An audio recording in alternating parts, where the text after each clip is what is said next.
Hello, everyone. It is such a pleasure to be here with you today. My name is Melanie Morrison, and I'm serving as the moderator of our session entitled Reducing Barriers for Tech Talent by Connecting the Unconnected. I'll start by telling you a bit about myself, and then we'll get right to the introductions of our fine panelists. I am the founder and CEO of BetterCart Technologies, and BetterCart is a big data company that operates in the grocery tech sector. As an industry, grocery is highly competitive, and the large retail chains rely on intelligence to know how to price their products and understand their competitive landscape. Courtesy of our pricing data, BetterCart offers enterprises the price analytics they need to set their prices so it is attractive to consumers, and so that they can grow their profit margin and maintain their market share. Our price analytics is also instrumental for food manufacturers and the support of their production, as well as getting into the market and staying in the market. So we're able to provide them with pricing insights so they know how to whether they can build a product and make that work when they look at their own profit margins, as well as how they remain competitive when they are about to put it on the shelves, and how they maintain their brands and their shelf life there. Importantly, BetterCart, I cannot stress this enough, cares deeply about consumers. And our original goal with this company was to provide pricing data of grocery products to consumers in this country here. We wanted to build awareness around pricing information and make this as transparent as possible so that people, Canadian shoppers, could save as much money as possible at the grocery store. We want to empower people to make the smartest decisions.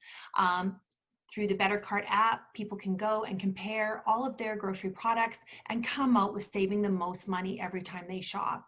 So we're hoping to really address how people can save money on the day-to-day things that they need to buy, and address food affordability and food insecurity, and hopefully reducing the latter for sure.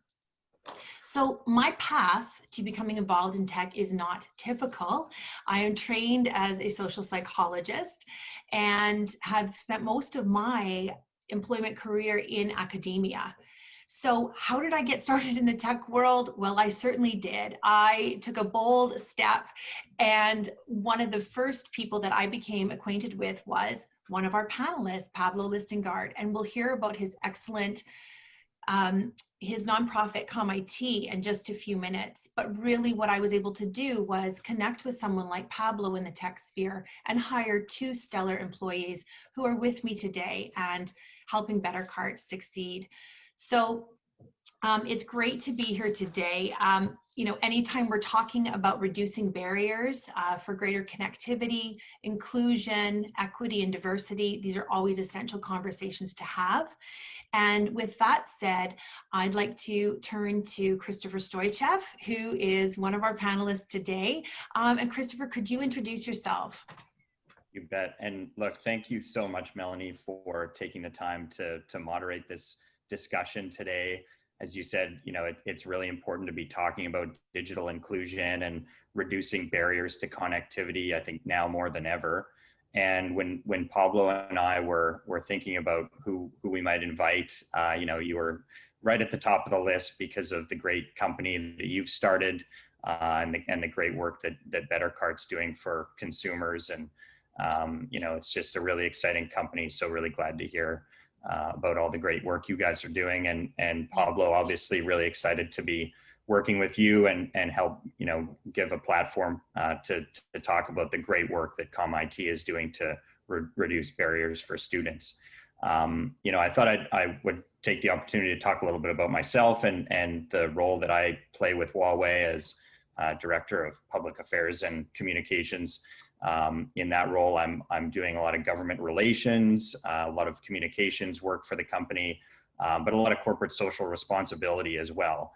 And a lot of the key issues that we want to be addressing as a company, as a responsible corporate citizen in Canada, revolve around digital inclusion and connecting the North and connecting rural and remote communities. So these are all things that are really important to us and that I work on in my role, and just really happy to talk about today. Wonderful. Thank you, Chris. Pablo, would you be so kind as to say a few words about yourself? Okay, so now it's my turn. My name is Pablo Listingart. I'm familiar with BetterCart because I use it on a daily basis.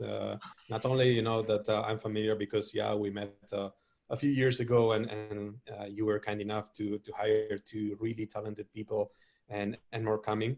But also, I mean, I use it. I think it's a great tool and I recommend it to friends. And I had the luck to meet Christopher a few weeks ago, or well, just a few months ago. I don't know which day is today. So I was lucky enough to learn about all the work that you're doing, Christopher, on the north and regarding connectivity. We've had several talks about well the projects that you are running, and my personal goal has always been to try to help people to overcome employment barriers, people who can't afford to have some degree of training to go into the IT labor market. I've been lucky enough to do this for almost 10 years in different countries. I started here in Canada a few years ago, and I'm really lucky to be able to give back to the country who took me and my family here a few years ago. And basically, well, we train people, help people in the best way we can, and I'm really happy to be doing this conversation today with you two so that we can actually share all of our point of views regarding this topic. That's wonderful. Thank you so much, Pablo. And it's lovely to be here with you both. And thank you for everybody that is joining us here today. It's wonderful to see how many people have. That's just great. Um, Chris, with the desire to grow tech talent in Canada, I understand that you would like to make an announcement on behalf of Huawei's latest donation. Yeah, thank you very much. We couldn't be happier to partner with ComIT and to come out and announce this today. A donation of 17 Huawei MateBook computers, laptop computers, and 14 Huawei MediaPad tablets. So 31 total devices that we're really, really proud to donate to ComIT so that their students have the technological capacity to participate fully in the ComIT program, which we really know is so excellent and leads to employment in the tech sector across the country. And so we really believe in the work that ComIT is doing, helping students that might be coming from marginalized backgrounds, that might face additional barriers, and giving them a chance to equally participate in the economy and equally gain access to a really valuable education through ComIT. So we're delighted to provide these devices. Huawei has a global initiative called Tech for All. And through that initiative, we're working with a number of organizations around the world.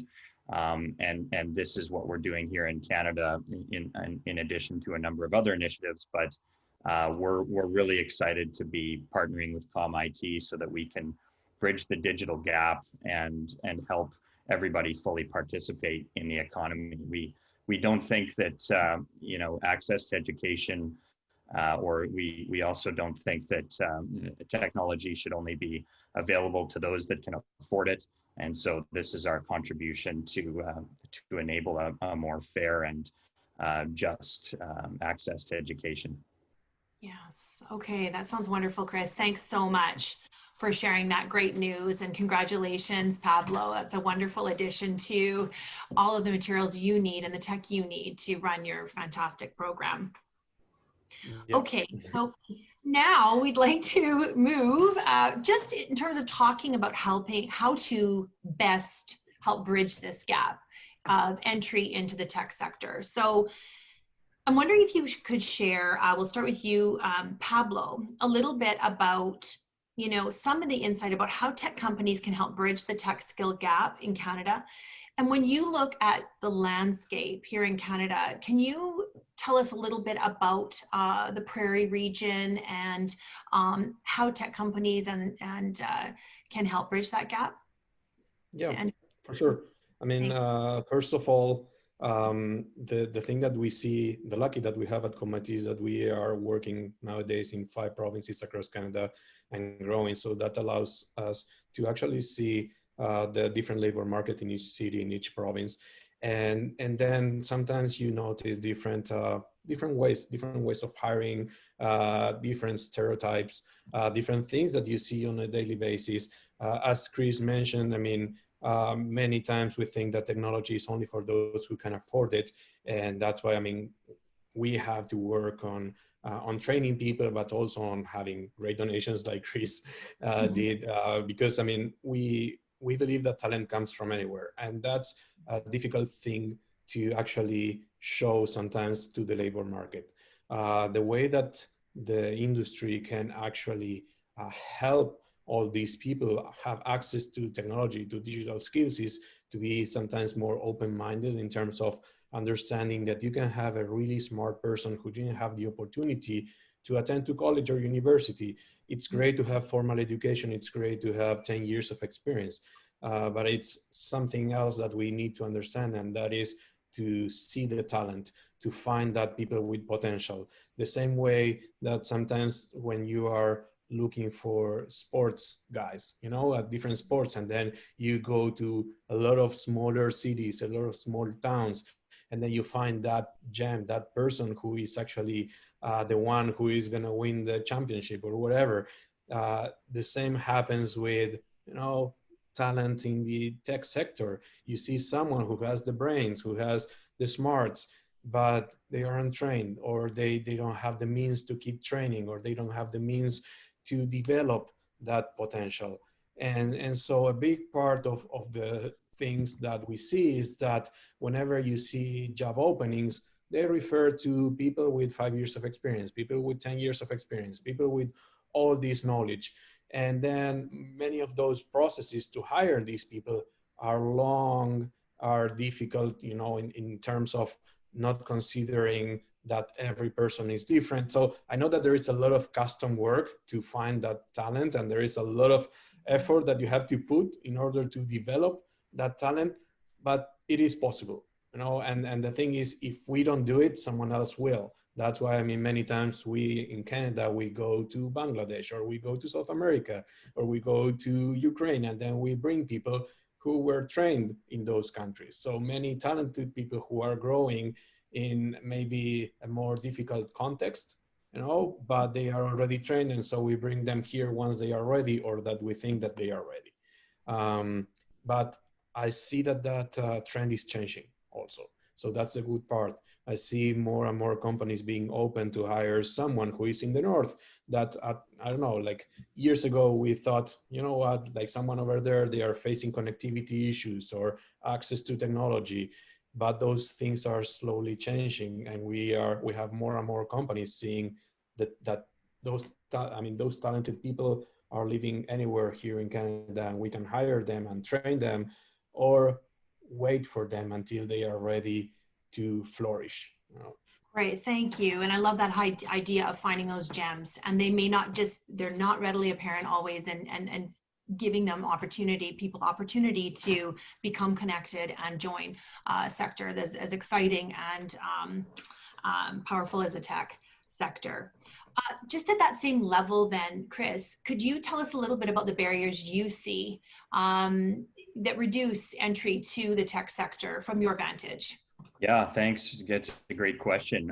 You know, I had the opportunity actually to speak with a recent graduate of ComIT, and you know, I won't say her name, but it was a really great conversation because I was able to listen and learn, and to hear from someone who's a recent immigrant to Canada who faced a lot of barriers herself in terms of entry to the tech sector, but through ComIT and through the great work that they've done, was able to find employment with a tech company in Waterloo, and is really finding a lot of success there. And so, you know, we're thrilled to contribute to that. I think, you know, generally speaking, employers sometimes can be a little bit narrow-minded about where they're looking for in terms of talent. And I think it's really important to not always just look at your traditional, whether it be universities or what have you, to look at traditional areas of you know, schools where students are coming out of, and to look at a more holistic picture. And I think ComIT is part of that in helping provide certificates for students to come out and find employment. And I was, like I said, when I was talking to this student, she was saying that some of the hardware that she and others had brought to the course. It's a 3-month course. Had in some cases students were taping together old computers or didn't have the computers with the right software. So that's partly why for sure why we're happy to make this donation. And I think from Huawei's perspective, we really do understand that access to technology, especially today, now more than ever, is the foundation for human progress and economic growth, especially in the 21st century. And so, we want to be a helpful solution to that, whether it's through partnerships like this, but also being a reliable partner for governments across the country and for carriers across the country to help connect the unconnected, but also deliver key services, key technological devices to Canadians to keep them connected, especially during COVID. I think you're seeing that this is more important now than ever. Mm-hmm. Yes, thanks, Chris. I mean, so right on that front. I mean, and the whole notion of trying to piece bits of computer capacity together in order to do the tech jobs they need to do. I mean, that's quite something. So yeah, that donation is much appreciated for sure, and makes just a dent in that massive problem. So well done. Pablo, could you tell us specifically then, what does ComIT do? So if we're tackling some of the barriers, and we've heard a bit about some of the barriers, what is ComIT doing on the ground to help increase access to programming and entry into the tech sector? We'd love to hear about ComIT. For sure. I think, related to the previous question is that there is one of the barriers that it has to do actually with the skills mismatch, the skills gap. So whenever we talk about colleges or universities or boot camps or ComIT, it's important to understand that the industry, every city, every province is different. So it is important to actually understand the local labor market. So if you go, for example, to Regina, where there are many crown corporations and there are many consultancy firms working for those crown corporations, and the type of languages that they use, the technologies that they use is different, for example, from Saskatoon, or it's different from Calgary, or it's different from Edmonton. So it is one of the things where ComIT is based, and the work that we do is actually to try to understand that. And that is something that I believe that anyone working on this part of, helping people overcome employment barriers, we all have to work on understanding the labor market needs. And then we have to train people accordingly. And the work that ComIT does is based on that, is in understanding every city that we work on, is understanding what it means to be an entry-level software developer, or an entry-level DevOps engineer, or an entry-level, I don't know, different languages. I can mention Java, .NET, JavaScript. So you have to understand what the company's needs are, because if I train someone for BetterCart and 10 other companies, because we're not training only for BetterCart or for Vendasta or for Skip the Dishes, we're not training people for only one company, we're training people for 20 different companies or 40 different companies. Mm-hmm. So we need to actually find that minimum viable product, let's call it, so we have to actually find that that set of skills that will help that person increase their probabilities of getting hired. And from ComIT, we actually develop our contents based on that, based on talking to the local companies, based on talking to senior developers on those companies, talking to architects, software architects, different people who can tell us, what, I need a full stack Java developer. So what does it mean to be an entry-level full stack Java developer? Well, it means that you need to know all these technologies, and we have the difficult mission of training someone in 3 months on all these topics. Mm-hmm. And the reason behind that, and why 3 months and not 2 years, is because we also have to understand the human side of it. So you're not only training people in technical aspects, you need to understand that if there is someone who doesn't have a job and they need to find a job fast, they can't spend 2 years. It's not only that they can't afford going to college or university and spending 2 years there or 4 years there, is that they can't wait 2 years to find a job to provide for their families.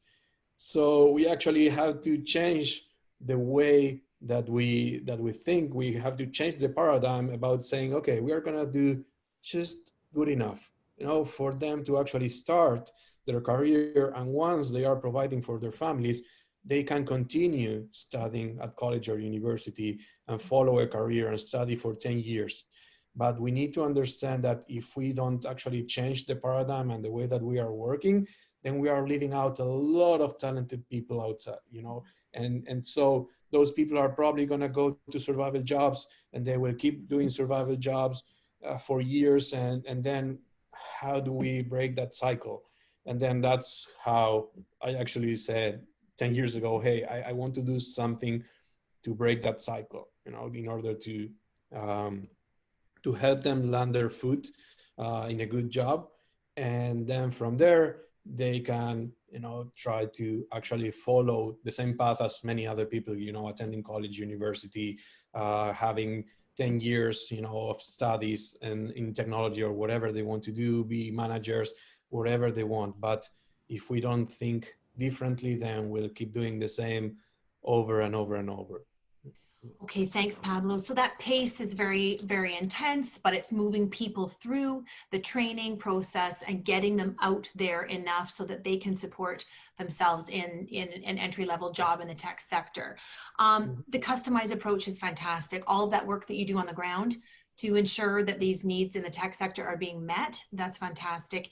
And then you're also in 5 provinces in the 9 major cities. So any possibility of you expanding beyond that, or do you totally have your hands full? I can only imagine.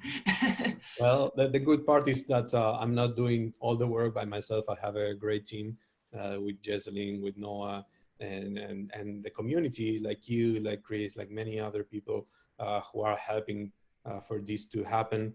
And basically, yes, we keep expanding because I have a tough situation saying no. So I can't say no whenever we start receiving applications from people in one city saying, hey, like, you're doing all this in all these cities. When are you arriving to Halifax? Okay. Well, I don't know, but then I start thinking about how to reach, Halifax, and then that happens eventually. So it's really difficult to say no whenever you have a critical mass of people asking you to help them. So yeah. Well, that's that motto that we've claimed ourselves, is that when there's a need, there's a way, right? So that's great. That is the motto of the webinar. All right. Well, turning to Chris, could you tell us a little bit about what Huawei is doing on the ground and how you work to increase access and any of the great programming that's going on?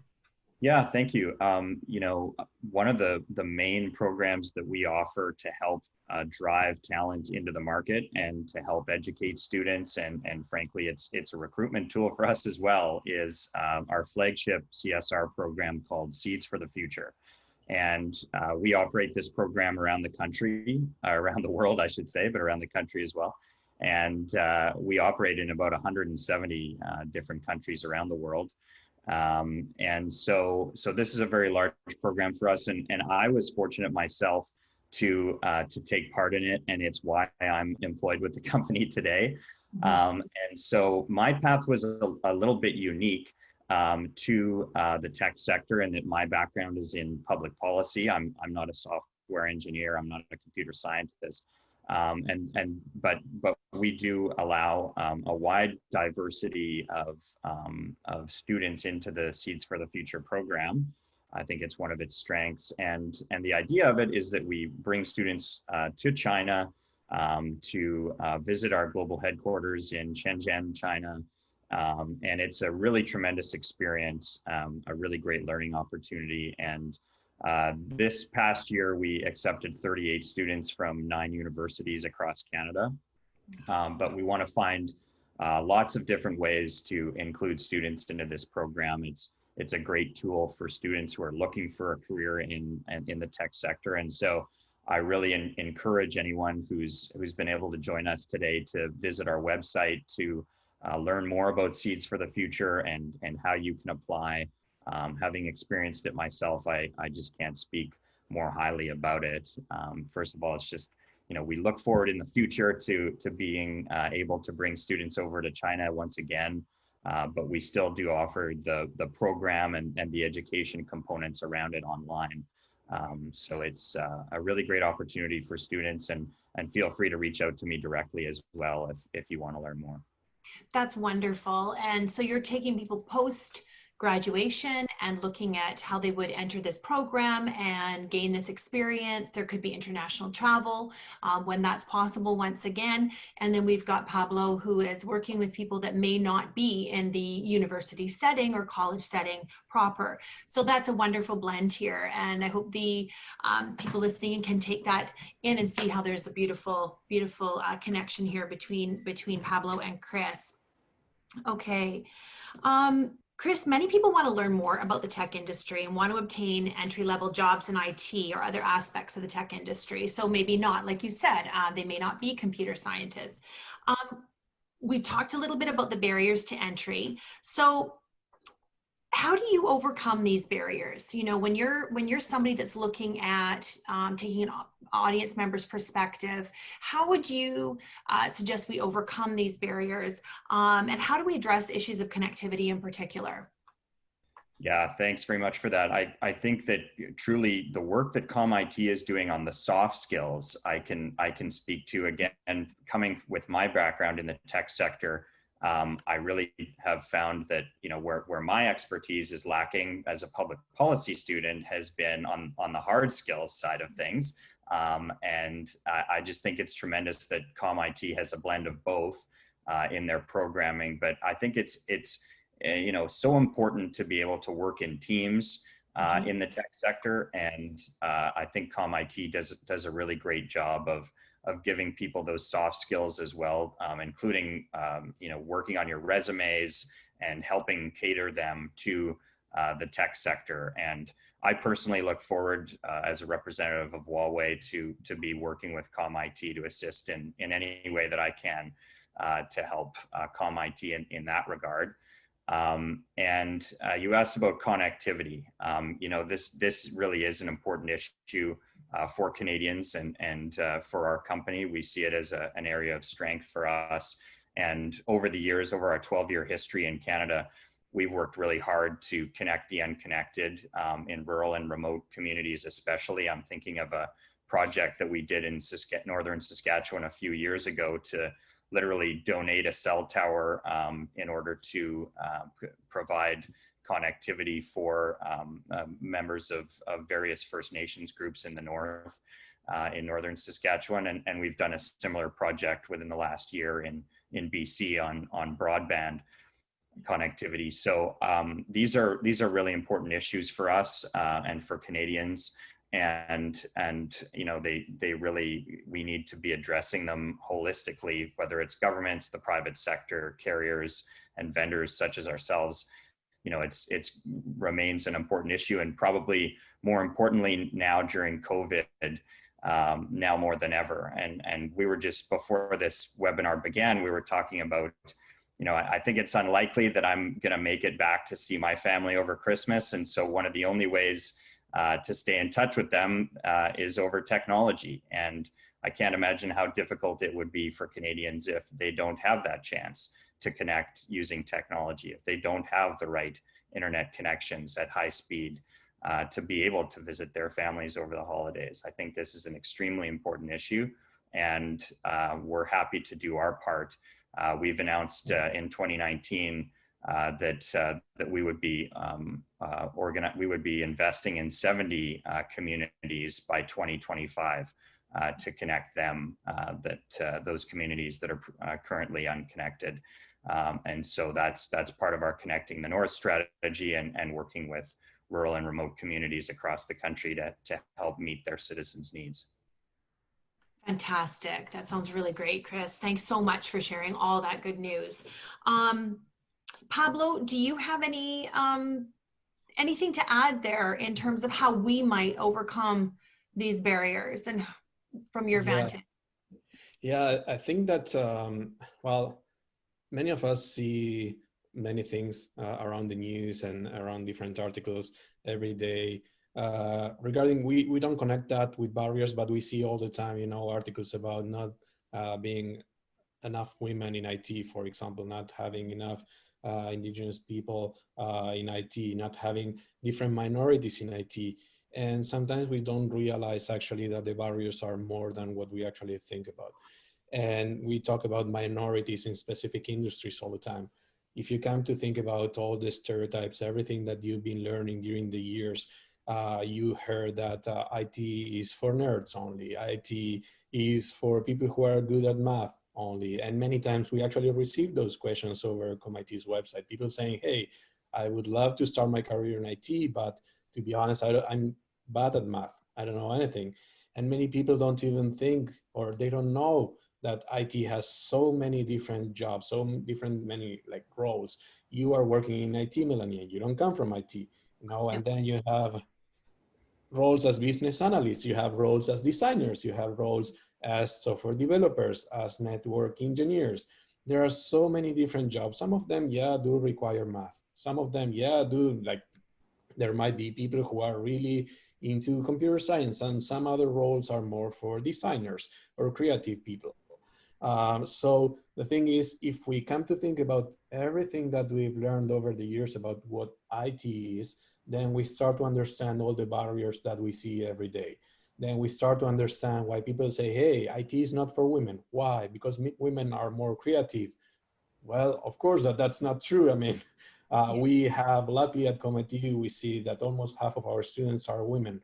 Why? Because again, our message is talent comes from anywhere. We are all the same. We all have brains over our shoulders. We can all learn. Of course, that we are all different. I mean, if Chris decides to learn how to code, it might take him 6 months to learn, and maybe to you, Melanie, it will take you 2 months to I'm learn. being pretty generous, yeah. Well, Love that.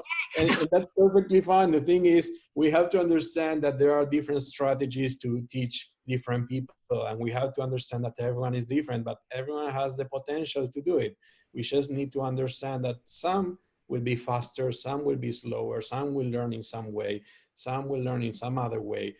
Some will go into some jobs and some will go into other jobs, and everyone will live happy forever, as long as we understand that we can actually be diverse, and we have to include more people, and we have to bring them to us instead of rejecting them. So I believe that from all those educational institutions, ComIT is one of them, but again, colleges, universities, boot camps, we actually need to communicate people that they can. So I believe that many of those barriers come from the lack of motivation. If we face education and training just as a business, then what's my primary motivation? Me getting money, to keep doing it, instead of thinking my prime motivation should be actually to motivate people to follow that career, to have more people coming to be educated. If not with me, with somebody else. But if I see tons of people, I don't know, in a farm that they never thought about following a career as a social worker or in IT or whatever, but I see that they can do it, I should tell them, hey, follow your dreams, do it. It might be hard, it might be easy, but do it, and then that's the thing, we are going to stop, having so many barriers whenever we understand that we are the ones actually building those barriers. So that's my 2 cents on that. Thank you so much, Pablo. That's very profound. It really is. And it's so important to, this is, again, just to reiterate, it's the importance of this type of discussion, because it's when we start looking at it objectively, subjectively, we start deconstructing it, breaking it down, we can build it up and we can build it better. So that's wonderful. Just before we take a question from the audience, just the final question then, ending on a high note, what signs of hope do you see at the moment or on the horizon when you think about greater connectivity, inclusion, and diversity? And I know Huawei is doing amazing things and ComIT is doing amazing things. When you look out there more broadly, what do you see, and what gives you encouragement to continue fighting the good fight every day for greater acceptance, inclusion, and connectivity? Chris, do you want to go first? Yeah, sure. Thanks. That's a great question. I think that there are a number of government initiatives that give me, some hope for where the future might be going in terms of connectivity itself. The government of Canada came out with an access to high-speed broadband strategy in 2019, and I think you've seen some progress on that front in Canada. But there's so much more work to be done in that regard. I really do believe that, like Pablo said, access to, talent can come from anywhere, and we have to take it on ourselves as a larger tech company in the world to be looking for that talent from all kinds of sources, and to consider diversity, because I think what you're seeing more and more in terms of large organizations, but organizations of any kind, is that diversity leads to better decision making as well. I even see this in sports. This is becoming more and more of a thing where male professional sports teams are bringing on female athletic directors, and bringing on those that often wouldn't be associated with those teams, I'll put it that way, and are having success doing so, and it's leading to success. And so I think those are some positive things that we can look at in terms of bringing diversity into a variety of fields. But in terms of the tech sector specifically, I'm hopeful that we will continue to consider diversity. We'll continue to make an effort, as we are in terms of Seeds for the Future, to look for talent in a variety of different ways, to recruit that talent, to actively seek it out, and to give recent graduates and those still in academia a chance to learn about our company in particular. But I think this is a model program that others can look at, so that students like myself can have the opportunity to engage and to learn about these companies and travel the world while doing so.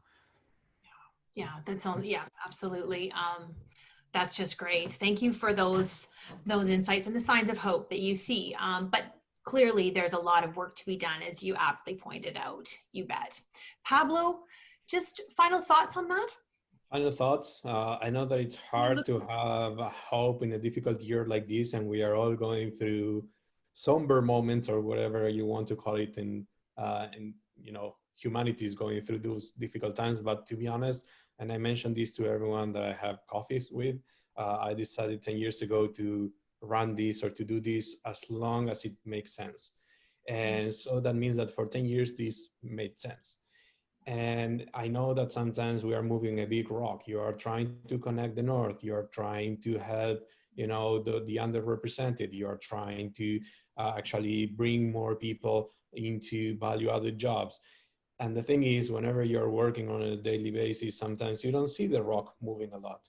But then when you actually see the progressions, along different months or many months, then you see that the rock actually moved 5 centimeters this year, and then 10 centimeters the next year. And then you realize that you've been moving it inch by inch. Let's talk about inches or centimeters. That doesn't matter. But the thing is, you see the rock moving, and so that brings you hope. And then at one point, I'm saying, should I stop? No, I should not stop, because things are finally moving, and eventually it will move 1 meter or 2 meters or 1 kilometer. So that means that the hope is there, that you see things changing, that sometimes the world is making you change, like COVID made us move everything online and do tons of different things in a different way. So sometimes you have to see actually the positive side of this, because having COVID made many companies change the way that they were hiring people, change, the way that they were approaching recruitment, change the way that they were working about diversity and inclusion. So that means that the hope is there, because you're seeing things change. Mm-hmm. It's difficult, yes. I mean, whenever you just have a bad day, it's difficult. But whenever you see actually the whole path that we've been, walking this past month, I think that it's there is a bright future ahead of us. Mm-hmm. Okay, great. Thank you so much. We're going to leave it there, but we are going to take a question from the audience. And if you can just give us a brief response, that would be wonderful. And then we'll close the webinar. Okay. So this is a question for the panel. What training is recommended to help newcomers overcome a lack of Canadian experience? And maybe Pablo, you want to take this first, and then we'll go to Chris. Sure. I think that there is no silver bullet on this. So there is not one training. I think that you do have to be trained in Canadian culture, that it's good to understand the labor market, the culture, how the companies work, what to do, what not to do. So I don't think that you have to ever focus only on the technical aspect and think that by getting trained in networking or in one specific language of software development, then you will be fine. Probably you'll be lucky enough to be fine because IT needs tons of people, but I do think that we have to be trained as professionals. So we have to actually learn how to be good professionals in Canada as newcomers. Mm-hmm. So would you recommend people reaching out to ComIT and maybe then being put through to different networks, possible programming that might exist outside of those 9 cities, for instance? Well, I can never not recommend coming to ComIT. So, of course, that they are more than welcome to apply for ComIT, but I think that there are tons of wonderful opportunities across the country. I will always recommend what I do, but I will never tell anyone else that there are not other possibilities across Canada. There are so many wonderful possibilities. This is a beautiful country with tons of good things.